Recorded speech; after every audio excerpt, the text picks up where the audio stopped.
పాకిస్తాన్ కి మరో ఆపరేషన్ సింధూర్ దెబ్బను మనం చూపించబోతున్నామా? పాకిస్తాన్ పై మనం మరో అటాక్ చేయబోతున్నామా? ఆర్మీ చీఫ్ ఇచ్చిన వార్నింగ్ చూస్తే ఈ సంకేతాలు నిజమనే అనుమానం కలుగుతుంది. ఆర్మీ చీఫ్ ఉపేంద్ర ద్వివేది పాకిస్తాన్ కు స్ట్రాంగ్ వార్నింగ్ ఇచ్చారు. అంతేకాదు మన రక్షణ శాఖ మంత్రి కూడా నిన్న వార్నింగ్ ఇచ్చారు. ఈ రోజు ఆర్మీ చీఫ్ మళ్ళీ అలాంటి వార్నింగ్ ఇచ్చారు. సర్క్రిక్ ప్రాంతంలో పాకిస్తాన్ ఆర్మీ కదలికలు కనబడుతూ ఉన్నాయి. ఈ నేపథ్యంలో పాకిస్తాన్ కి స్ట్రాంగ్ కౌంటర్ ఇచ్చారు. ఇప్పుడు రాజస్థాన్ లో అనూప్గఢ్ ఆర్మీ పోస్ట్ ను సందర్శించిన ఆర్మీ చీఫ్ ఉపేంద్ర ద్వివేది అక్కడ పాకిస్తాన్ కి దిమ్మ తిరిగిపోయే వార్నింగ్ ఇచ్చారు. మేము ఆపరేషన్ సింధూర్ 1లో మొన్న ఆపరేషన్ సింధూర్లో మేము సంయమనాన్ని పాటించాము. మీరు కవ్వింపు చర్యలను ఆపకపోతే ఆపరేషన్ సింధూర్ 2.0 మీరు చూడబోతున్నారు.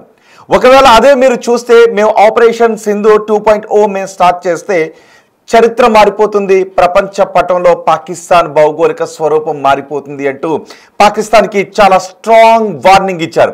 ఒక్కసారి ఆర్మీ చీఫ్ ఉపేంద్ర ద్వివేది ఏ వార్నింగ్ పాకిస్తాన్కి ఇచ్చారో ఇప్పుడు నేను మీకు వినిపించబోతున్నాను. అది విన్న తర్వాత మీ అభిప్రాయాన్ని కామెంట్ బాక్స్లో తెలియచేయండి. మీకేమనిపిస్తుందో కామెంట్ బాక్స్లో తెలియచేయండి. ఒకసారి ఆర్మీ చీఫ్ పాకిస్తాన్ గురించి రాజస్థాన్ లో ఏం మాట్లాడారో విన్న తర్వాత మిగిలిన విషయాలు మాట్లాడుకుందాం. कि इस बार भारत देश पूरी तैयारी के साथ है और इस बार वो संयम नहीं रखेगा जो सिंदूर 1.0 में हमने संयम रखा था. इस बार हम आगे की कार्रवाई करेंगे और कुछ ऐसी कार्रवाई करेंगे कि हो सकता है पाकिस्तान को सोचना पड़े कि उसे इतिहास में भूगोल में रहना है कि नहीं रहना.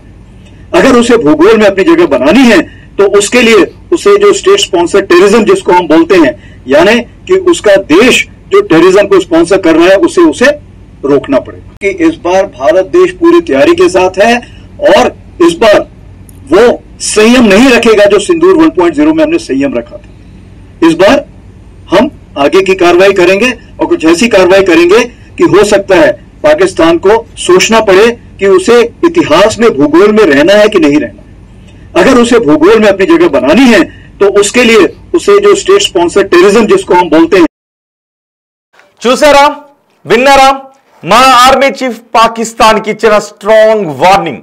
ఒకవేళ మీరు సీమాంధ్ర ఉగ్రవాద చర్యలను ఆపకపోతే మేము 2.0 ఆపరేషన్ సింధూర్ 2.0 ను స్టార్ట్ చేయాల్సి ఉంటుంది.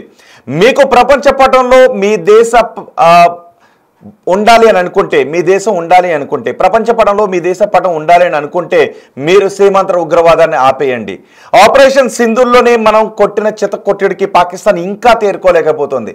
ఇప్పటికీ కొన్ని ప్రపంచ వేదికలపైన ఆనాటి గుర్తులను గుర్తు చేసుకుంటూ మాట్లాడుతూ ఉంది. అంతేకాదు అలాంటి సందర్భంలోనే కొన్ని అసత్యాలను కూడా మాట్లాడుతూ ఉంది. మధ్యలో అప్పుడప్పుడు ట్రంప్ వచ్చి నేను యుద్ధాన్ని ఆపేశానని అంటూ ఉంటుంటాడు. కానీ ఇప్పుడు మన దేశం ఇచ్చిన ఈ వార్నింగ్ చూస్తే 2.0 స్టార్ట్ అవుతుంది. మీరు ఒళ్ళు దగ్గర పెట్టుకోకపోతేనే వార్నింగ్ను పాకిస్తాన్కి ఇచ్చారు.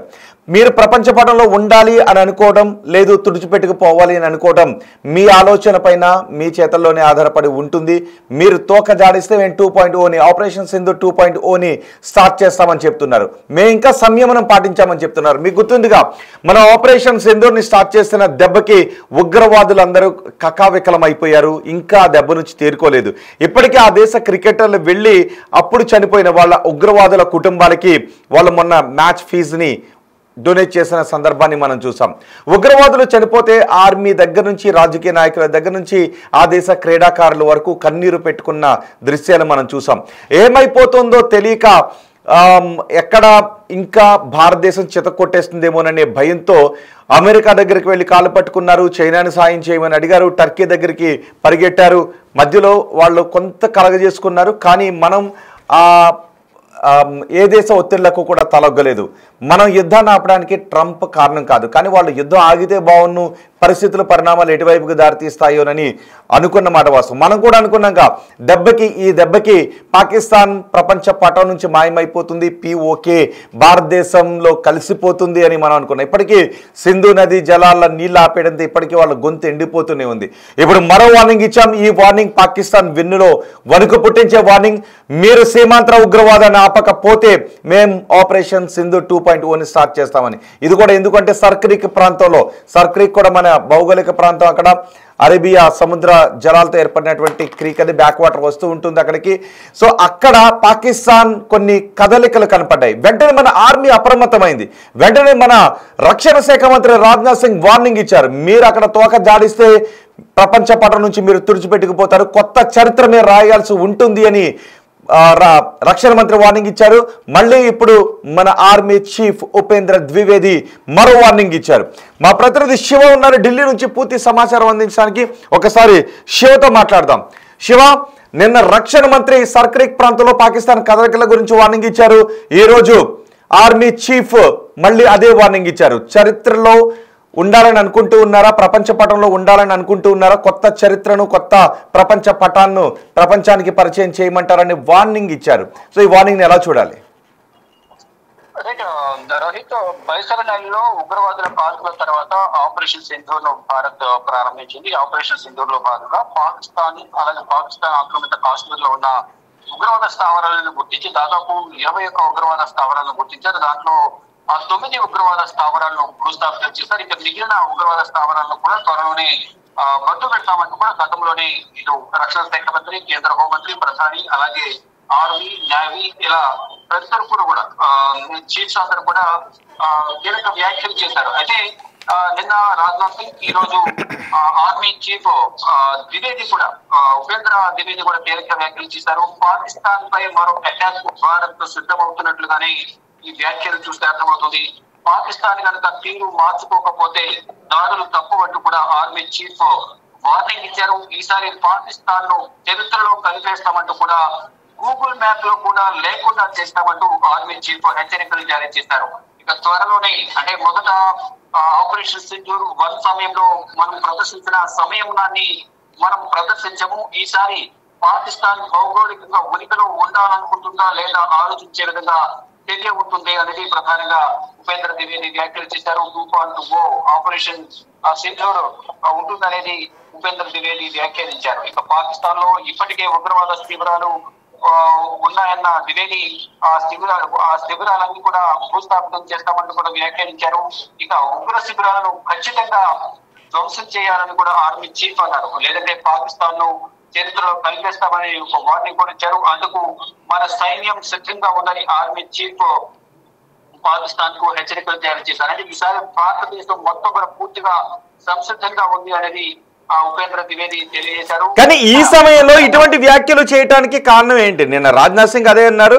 అంటే పాకిస్తాన్ మళ్ళీ ఏదైనా తోక జాడింపు చర్యలకు దిగుతుందా? ఆల్రెడీ మొన్న IMF నుంచి భారీగా లోన్ కూడా వచ్చింది. అమెరికా సాయంతో, చైనా సాయంతో, అటు దుబాయ్ కూడా సాయం చేసింది.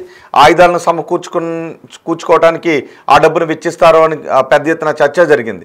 సో ఇప్పుడు పాకిస్తాన్ మళ్ళీ తోక జాడించే చర్యలకు ఏమన్నా పూనుకుంటుంది అనే సమాచారం ఏమన్నా ఉందా?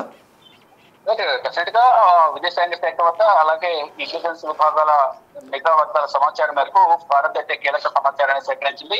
ఇక ఇటీవల పరిణామాలు కూడా ఇటు అమెరికా అధ్యక్షుడు డొనాల్డ్ ట్రంప్ భారత్ తో విభేదాలు వ్యక్తం చేస్తూ ఇటు పాకిస్తాన్ అర్థం చేసుకునే ప్రయత్నం చేస్తున్నారు. దానిలో భాగంగానే గతంలో ఆర్మీ చీఫ్ ను అని ఇన్వైట్ చేయడం, అమెరికాలో వైట్ హౌస్ లో ట్రంప్ ను కలవడం, ఇటీవల షహబాజ్ షరీఫ్ పాకిస్తాన్ ప్రధానమంత్రి షహబాజ్ షరీఫ్ అలాగే ఇటు ఆర్మీ చీఫ్ కూడా మళ్ళా వెళ్ళి ఆయన కలవడం, ఇదంతా కూడా కొంత భారత్ పై అక్కసు వెడగొట్టడంలో భాగంగానే ప్రధానంగా తెలుస్తుంది. అంటే ఇద్దరి మధ్య సైన్యం కుదిర్చింది నేనే. ఆపరేషన్ సింధూర్ తర్వాత ఒకరిపై ఒకరు దాడులు చేసుకుంటే ఒకవేళ న్యూక్లియర్ సంబంధించి బాంబుల దాడి కొనసాగితే మాత్రం ఇద్దరికి ఎఫెక్ట్ అయ్యే అవకాశం ఉంటుంది. కాబట్టి ఈ ఇద్దరి మధ్య మాట్లాడి ఒప్పందం కుదిర్చాను, నేను కాల్పులు పెట్టుకున్న ఒప్పందానికి ప్రధాన కారణం అనేది ఆయన ప్రచారం చేసుకుంటున్నారు. కానీ దాన్ని మాత్రం భారత్ ఖండించింది. ఎవరి జోక్యం దీంట్లో అవసరం లేదు, మేము మా సమస్యను మేమే పరిష్కరించుకుంటామంటూ కూడా ప్రధాని నరేంద్ర మోడీ కానీ ఇటు రక్షణ శాఖ మంత్రి కూడా తెలియజేశారు.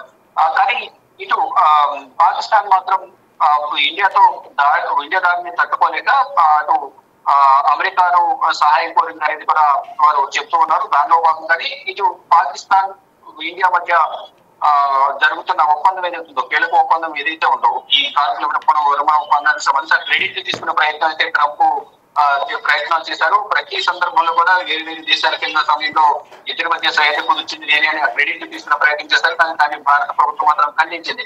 కానీ ఇటు ప్రతి సందర్భంలో కూడా ఇటు ఆర్మీ చీఫ్ ఇటు పాకిస్తాన్ సంబంధించిన ఆర్మీ చీఫ్ కానీ ఇటు షహబాజ్ షరీఫ్ ప్రధాని షహబాజ్ షరీఫ్ కానీ ఇటు అమెరికా ఆయన కావడం ఇటీవల కూడా కొన్ని పరిణామాలు చోటు చేసుకున్నాయి. ఇక దీనిలో భాగంగా ఫర్దర్ గా భవిష్యత్తులో ఇంకా కీలక సంఘటనలు చోటు చేసుకునే అవకాశం ఉందని కొంత ప్రచారం జరుగుతుంది. దానిలో భాగంగానే ఇటు భారత ప్రభుత్వం కానీ ఇటు ఆర్మీ చీఫ్ మరొక రక్షణ శాఖ మంత్రి ఈ వ్యాఖ్యలు చేశారనేది కూడా కొంత సమాచారం అందుతుంది. ఇక మొత్తంగా చూసుకుంటే ఈ ఆపరేషన్ సింధూర్ తర్వాత బైసరన్ వ్యాలీలో ఏప్రిల్ 22వ తేదీన జరిగిన ఘటన తర్వాత ఉగ్రవాదాన్ని మట్టు పెడతాము, పూకటి వేళతో ప్రకటించేస్తామంటూ కూడా భారత ప్రభుత్వం ప్రధాని నరేంద్ర మోడీ కీలక వ్యాఖ్యలు చేశారు. దానికి అనుగుణంగానే ఆపరేషన్ సింధూర్ పేరుతో అక్కడ దాడులు కొనసాగించారు. 9 ఉగ్రవాద స్థావరాలను భూస్థాపన చేశారు. మిగిలిన ఉగ్రవాద స్థావరాలను కూడా త్వరలోనే వాటిని మట్టు పెడతామంటూ కూడా భారత ప్రభుత్వం ప్రధాని నరేంద్ర మోడీ తెలియజేశారు. దానిలో భాగంగానే వీరందరూ కూడా రక్షణ శాఖ మంత్రి, ఆర్మీ చీఫ్ అని ఇతర కీలక అధికారులంతా కూడా ఈ వ్యాఖ్యలు చేయడంతా కొంత ఈ తాజాగా జరుగుతున్న పరిణామాలే దీనికి ఆద్యం పోస్తున్నాయని కూడా చెప్తున్నారు. త్వరలోనే మిగిలిన ఉగ్రవాద స్థావరాలు ఏవైతున్నాయి పాకిస్తాన్కి సంబంధించిన వాటిపై కూడా దాడులు చేస్తామని కూడా చెప్తూ ఉన్నారు. రైట్ శివ, పాకిస్తాన్ కి మూడిందా? పాకిస్తాన్ తన గొయ్యి తానే తవ్వుకుంటుందా? పాకిస్తాన్ కి ఇంకా బుద్ధి రాలేదా? మన ఆర్మీ చీఫ్ ఇచ్చిన వార్నింగ్ ఎలా చూడాలి? మన రక్షణ శాఖ మంత్రి ఇచ్చిన వార్నింగ్ ఎలా చూడాలి? సర్క్రిక్ ప్రాంతంలో ఇప్పటికే కొన్ని కదలికలు అక్కడ కనపడ్డాయి. తోక జాడింపుకు పాకిస్తాన్ దిగుతూ ఉంది. దీంతో మన సైన్యం అప్రమత్తమైంది. రాజ్నాథ్ సింగ్ వార్నింగ్ ఇచ్చారు నిన్న, ప్రపంచ పటంలో ఉండాలి అనుకుంటే సరిగ్గా ఉండు, లేదు అంటే కొత్త చరిత్ర రాస్తాం, కొత్త ప్రపంచ పటాన్ని ప్రపంచానికి పరిచయం చేస్తామనే వార్నింగ్ ఇచ్చారు. ఇప్పుడు రాజస్థాన్ వెళ్ళిన మన ఆర్మీ చీఫ్ అదే వార్నింగ్ ఇచ్చారు. పాకిస్తాన్ సీమాంతర ఉగ్రవాదాన్ని ఆపకపోతే, పాకిస్తాన్ తన బుద్ధిని మార్చుకోకపోతే మేము కొత్త చరిత్ర రాస్తామని. అంతేకాదు ఆపరేషన్ సింధూర్ 2.0ని రుచి చూడాల్సి ఉంటుంది అని. ఆపరేషన్ 1.0 దెబ్బకే సగం మంది ఉగ్రవాదులు చచ్చిపోయారు. ఆపరేషన్ 1 దెబ్బకే సగం మంది ఉగ్రవాదుల వెన్నులో వణుకు పుట్టింది. ఆపరేషన్ 1 దెబ్బకే మీ దేశ ప్రధానికి మా పవర్ ఏంటో అర్థమైంది. మీ దేశ సంకుచితత్వం ఎలా ఉంటుందో, మీ దేశ ఉగ్రవాద ప్రోత్సాహం ఎలా ఉంటుందో ప్రపంచానికి అర్థం చేసేలా చెప్పాం. ఒక పక్క నుంచి అమెరికా పరుగును రావాల్సి వచ్చింది, ఇంకోవైపు మీకు టర్కీ రావాల్సి వచ్చింది, ఇంకోవైపు మీకు చైనా రావాల్సి వచ్చింది. కానీ ఈసారి ఎవడొచ్చినా కూడా మేము కొట్టే దెబ్బకు ఆపలేడు, ప్రపంచ పటంలో మీ దేశం మాయమైపోవడం కారణం అనే సంకేతాలను ఇచ్చింది. మొన్న మేము సంయమనం పాటించాం కాబట్టే ఇప్పటికీ ప్రపంచ పటంలో పాకిస్తాన్ అనేది కనబడుతుంది అనే వార్నింగ్ని భారతదేశం పాకిస్తాన్కి పంపించింది. నిజమే కదా? ఆ రోజు మనం అనుకున్నాం ఇక అయిపోయింది పాకిస్తాన్ పని, ప్రపంచ పటం నుంచి మాయం అయిపోతుందని అనుకున్నాం. కానీ పాకిస్తాన్కి ఏ దేశం వెళ్ళి కాళ్ళు పట్టుకోవాలో తెలియలేదు. ఒక పక్క నుంచి యుద్ధాన్ని ఆపేయండి మహాప్రభు అని మనల్ని బతిమాలింది, మరోవైపు యుద్ధాన్ని ఆపించే ప్రయత్నాలు చేయండి అని అమెరికా దగ్గరకు పరిగెను వెళ్ళింది, మరోవైపు సాయం చేయండి అని ఇటు చైనా దగ్గరకు పరిగెను వెళ్ళింది, టర్కీ దగ్గరకు పరిగెను వెళ్ళింది, మిగిలిన ప్రపంచ దేశాలని అడిగింది, అసత్యాలు చెప్పింది. కానీ ప్రపంచ దేశాలు అవేమీ నమ్మలేదు. ట్రంప్ మాత్రం గోడ మీద పిల్లి కాబట్టి అటోకాలు ఇటోకాలు వేస్తుంటుంటాడు, అటు ఇటు చూస్తుంటుంటాడు. చైనాను సాధారణంగా ఎంతవరకు నమ్మాలో భారత్ అంతవరకే నమ్ముతుంది. కానీ మనం సంయమనం పాటించాం కాబట్టి, మనం ఆ రోజు యుద్ధాన్ని కోరుకోలేదు కాబట్టి ఉగ్రవాదుల పీచి మనచాలనుకున్నాం, ఉగ్ర శిబిరాలను నాశనం చేయాలనుకున్నాం. ఆ రోజు అదే పని చేశాం. ఆ తర్వాత పాకిస్తాన్కి మనం ప్రాణభిక్షణ పెట్టాం. ఇప్పుడు పాకిస్తాన్కి మన దెబ్బ ఏంటో తెలుసు. మన సుదర్శన చక్రం దెబ్బ ఎలా ఉంటుందో పాకిస్తాన్కి రుచి చూపించాం. S-400 దెబ్బ ఎలా ఉంటుందో చూపించాం. మన బ్రహ్మోస్ దెబ్బ ఎలా ఉంటుందో మనం చూపించాం. అందుకే వాళ్ళ అణుస్థావరాల దెబ్బకు వనకటంతో ఏమైపోయిందోనని, మా అణుస్థావరాలకు ఏదైనా ఇబ్బంది కలిగితే మీరే కదా కాపాడాలని అమెరికా దగ్గరికి వెళ్ళి వాళ్ళు కొన్ని ప్రయత్నాలను ప్రారంభించారు. మనం పెట్టిన ప్రాణభిక్షతోనే పాకిస్తాన్ ఈరోజు బతుకుంది. అందుకే మరోసారి వార్నింగ్ ఇచ్చింది. సీమాంతర ఉగ్రవాదాన్ని ఆపకపోతే పాకిస్తాన్ ప్రపంచ పటం నుంచి మాయమైపోతుందనే సంకేతాలను ఇచ్చాం. ఇప్పటికే మీరు చూడండి ఒక్కసారి, POKలో అల్లర్లు ఇంకా జరుగుతున్నాయి. POKలో ఉన్న జనం మమ్మల్ని వదిలేయండి, మేము పాకిస్తాన్తో పడలేమని POKలో జనం అంటున్నారు. దశాబ్దాలుగా మమ్మల్ని అణిచివేస్తున్నారని. అటు ఖైబర్ పఖ్తూన్ఖ్వాలో జనం మాకు పాకిస్తాన్ వద్దు, మేము పాకిస్తాన్ నుంచి విడిపోతాం అనుకుంటే అక్కడ లోయలో అంటే TTP తెహ్రిక్ ఈ తాలిబాన్ పాకిస్తాన్ పేరు చెప్పి అక్కడ 30 మంది పౌరులను చంపేసింది. ఇటు బలూచిస్తాన్ ఆర్మీ ఏకంగా మేము స్వరాజ్యం అంటూ స్వరాజ్యంగా ప్రకటించుకుంది, రిపబ్లిక్ ఆఫ్ బలూచిస్తాన్గా ప్రకటించుకుంది. భారత్ కూడా వచ్చి మా దేశంలో ఒక ఎంబసీని ఏర్పాటు చేయండి, ప్రపంచ దేశాలు కూడా వచ్చి మా దేశంలో ఎంబసీని ఏర్పాటు చేయండి అని. ఇటు సింధు ప్రాంతం కూడా విడిపోతామని అంటోంది. సో చిన్న కడుపు వ్యూహాత్మకంగా కొన్ని పవర్ను మూవ్ చేస్తే పాకిస్తాన్ 4-5 ముక్కలు అయిపోతుంది. లేదు మనం కన్నెర చేస్తే పాకిస్తాన్ ప్రపంచ పటం నుంచి మరో విధంగా మాయమైపోతుంది. కాబట్టి మీ ఉగ్రవాద శిబిరాలపై మేం దాడి చేసే పరిస్థితులు తెచ్చుకుని ప్రపంచ పటం నుంచి మాయమైపోయే పరిస్థితులను మీరే రాసుకోకండి అని మనం గట్టి వార్నింగ్ ఇచ్చాం. మరి చూద్దాం రాబోయే రోజుల్లో ఏం జరుగుతుందో. సో ఈ వార్నింగ్ని వింటుంటే మీకేమనిపిస్తోందో మరొకసారి మన ఆర్మీ చీఫ్ వార్నింగ్ని మీకు వినిపిస్తాను. ఆ వార్నింగ్ వింటూ ఉంటే మీకేమనిపిస్తోందో మీ అభిప్రాయాన్ని కమెంట్ బాక్స్లో తెలియచేయండి. పాకిస్తాన్ తన సమాధిని తనే కట్టుకోబోతోందని అనిపిస్తోందా? మీ అభిప్రాయాన్ని కమెంట్ బాక్స్లో తెలియచేయండి. ఒకసారి ఆర్మీ చీఫ్ మాటలను విందాం. जो टेररिज्म को स्पॉन्सर कर रहा है उसे रोकना पड़ेगा कि इस बार भारत देश पूरी तैयारी के साथ है और इस बार वो संयम नहीं रखेगा जो सिंदूर 1.0 में हमने संयम रखा था. इस बार हम आगे की कार्रवाई करेंगे और कुछ ऐसी कार्रवाई करेंगे कि हो सकता है पाकिस्तान को सोचना पड़े कि उसे इतिहास में भूगोल में रहना है कि नहीं रहना. अगर उसे भूगोल में अपनी जगह बनानी है तो उसके लिए उसे जो स्टेट स्पॉन्सर टेररिज्म जिसको हम बोलते हैं, यानी कि उसका देश जो टेररिज्म को स्पॉन्सर कर रहा है